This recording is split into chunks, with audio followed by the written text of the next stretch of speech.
Bismillahirrahmanirrahim. Assalamu alaikum students. Today we are going to discuss 11.2 topic, that is characteristics of sound.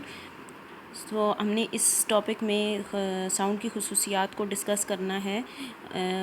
वो खसूसियात जिनकी बिना पर हम किसी मुख्तलिफ़ ऑब्जेक्ट्स के दरमियान हम फ़र्क कर सकते हैं कि ये इस चीज़ की साउंड है, ये इस चीज़ की साउंड है। ठीक है, मतलब कि साउंड्स के डिफरेंस जो है हम देख सकते हैं, उनके दरमियान फ़र्क कर सकते हैं इन खसूसियात की बिना पर।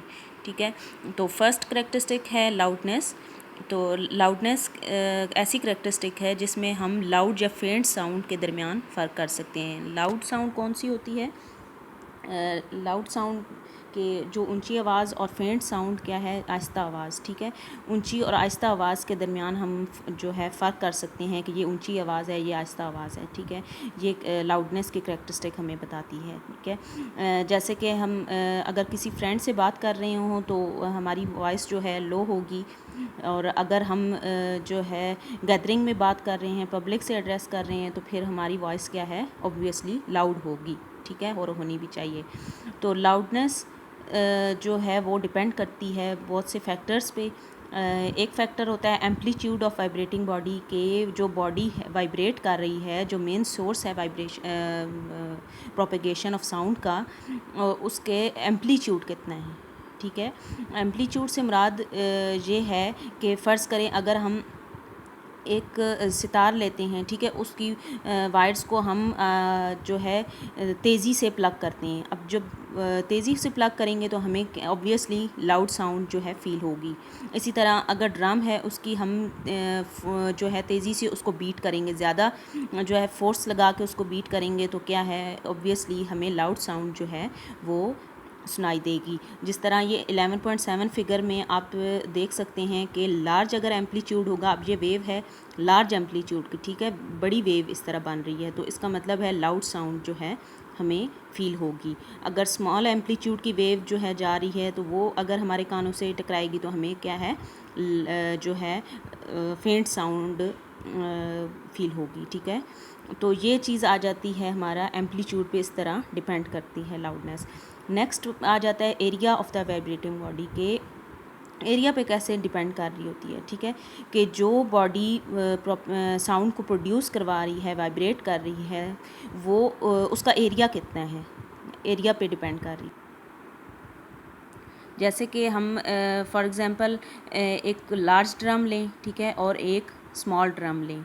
तो लार्ज ड्रम का मतलब ये कि उसका ड्रम का एरिया ज़्यादा है, तो उसको बीट करें तो हमें लार्ज साउंड या लाउड साउंड जो है फ़ील होगी, और अगर स्मॉल एरिया के ड्रम को बीट करें तो हमें स्मॉल जो है फेंट साउंड जो है वो हमें फ़ील होगी। ठीक है, तो ये हमारी आ जाती है एज एग्ज़ाम्पल एरिया की।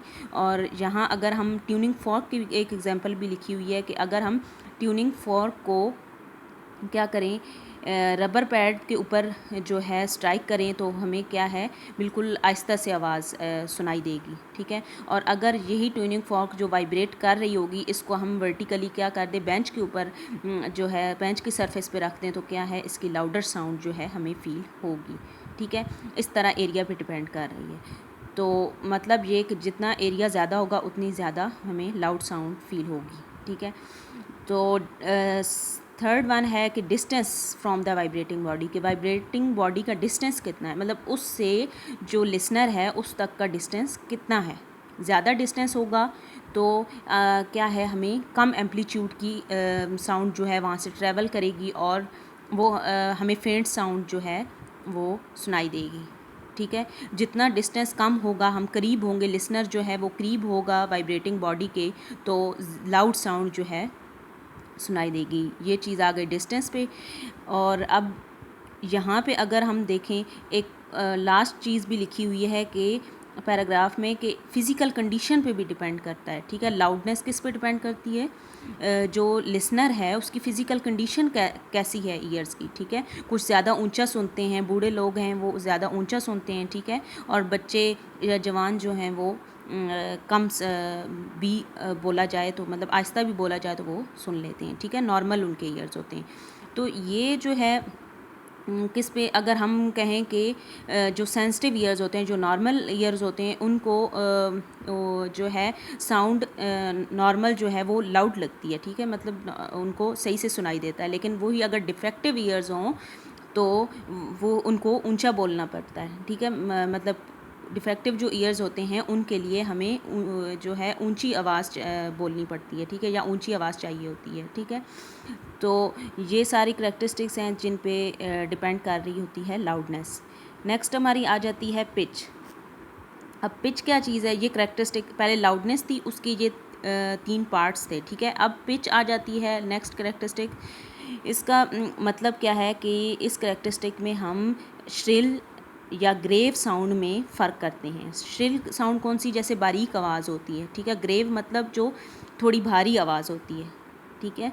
तो अब जो श्रिल साउंड होती है उसकी पिच जो है हाई होती है। फ्रीक्वेंसी, पहले हम कह लें कि फ्रीक्वेंसी हाई होती है, ठीक है, कि नंबर ऑफ़ वेव्स पर सेकंड ज़्यादा पास कर रही होती हैं उस साउंड की, ठीक है। तो इसका मतलब उसकी पिच हाई होती है। तो जब फ्रीक्वेंसी और पिच दोनों हाई होंगी तो हमें जो है श्रिल साउंड जो है हम उसको कह सकेंगे, ठीक है। और ग्रेव साउंड में क्या है? उसकी लो पिच होती है और लो फ्रीक्वेंसी होती है, ठीक है। तो अक्सर जो है चिल्ड्रन की या लेडीज़ की आवाज़ जो होती है वो श्रिल होती है, उनकी हायर फ्रीक्वेंसी होती है, ठीक है, मैन की निस्बत। तो फिर हम कहें हायर पिच है उसकी और वो क्या है? श्रिल साउंड होती है उनकी। तो इसी तरह मैन की जो होती है उनकी लो पिच की आवाज़ होती है और हम उसको कहते हैं ग्रेव साउंड, ठीक है। तो ये अगर आप इसकी फ़िगर देखें 11.8 में कि लो पिच, अब इस जो वेव है इसकी पिच कम है, ठीक है, नंबर ऑफ़ फ्रीक्वेंसी भी कम है ना, कि कम वेव्स पास आउट कर रही हैं किसी सेकंड में, 1 सेकंड में, ठीक है। और ये हाई फ्रीक्वेंसी मतलब ज़्यादा वेव्स जो है, नंबर ऑफ़ वेव्स पास कर रही हैं 1 सेकंड में। तो ये क्या है? लो पिच और low frequency, high pitch and high frequency, ठीक है। तो लो पिच का मतलब ग्रेव साउंड और हाई पिच का मतलब श्रिल साउंड, ठीक है। तो ये हो गई हमारी पिच। नेक्स्ट आ जाती है हमारी क्वालिटी, करैक्टरिस्टिक आ जाती है क्वालिटी। अब क्वालिटी क्या होती है कि सेम लाउडनेस की दो साउंड्स हों और उनकी लाउडनेस सेम हो और उनकी पिच भी सेम हो, तो हम उनके दरमियान डिफरेंस कर सकें कि ये किस चीज़ की आवाज़ है और ये किस चीज़ की आवाज़ है। इन दोनों दो साउंड्स के दरमियान डिफरेंस करना जबकि उनकी लाउडनेस भी सेम हो और पिच भी सेम हो, तो इसको कहते हैं क्वालिटी, ठीक है। ये करैक्टरिस्टिक या खुसूसियत कहलाती है क्वालिटी साउंड की।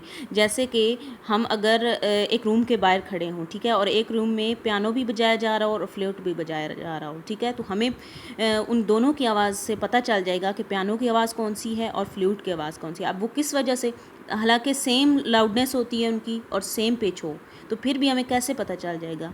तो ये किस वजह से हमें पता चलता है? क्योंकि फ्लूट की और पियानो की वेव फॉर्म्स डिफरेंट होती हैं, ठीक है। जैसे यहाँ पे 11.9 फिगर में बताया गया ट्यूनिंग फॉर्क की वेव फॉर्म इस तरह है, ठीक है। फ्लूट की वेव फॉर्म थोड़ी सी इस तरह टेढ़ी टेढ़ी है और क्लैरिनेट की और ज़्यादा टेढ़ी है। तो इसका मतलब कि इनकी वेव जो बन रही हैं उनकी फॉर्म्स डिफरेंट है।